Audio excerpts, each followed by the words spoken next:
Kapwa binawian ng buhay ang mag-asawang sina Elicer Sugaste, guro sa Matalam National High School, at ang kanyang buntis na misis na si Lalaine Tejada Valdez Sugaste matapos pagbabarilin sa loob ng kanilang shop sa Barangay Poblacion, Matalam North, Cotabato.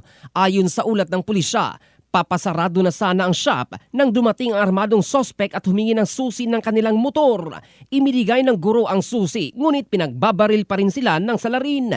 Dead on arrival ang dalawa sa ospital. Ayon sa mga residente, masipag at mabait ang mag-asawa at kilala sa pagiging maayos na negosyante sa kanilang komunidad. Dahil dito, agad na nagsagawa ng hot pursuit operation ang mga operatiba ng Matalam Municipal Police Station.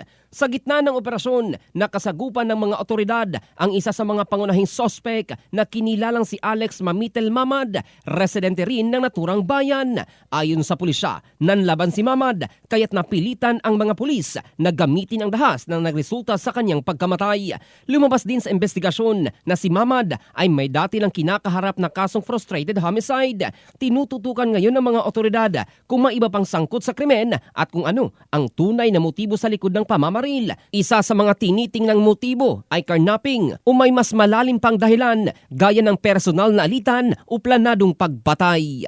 In the heart of changing lives, ito si Jofel Candado ng Brigada News Philippines, the Music and News Authority.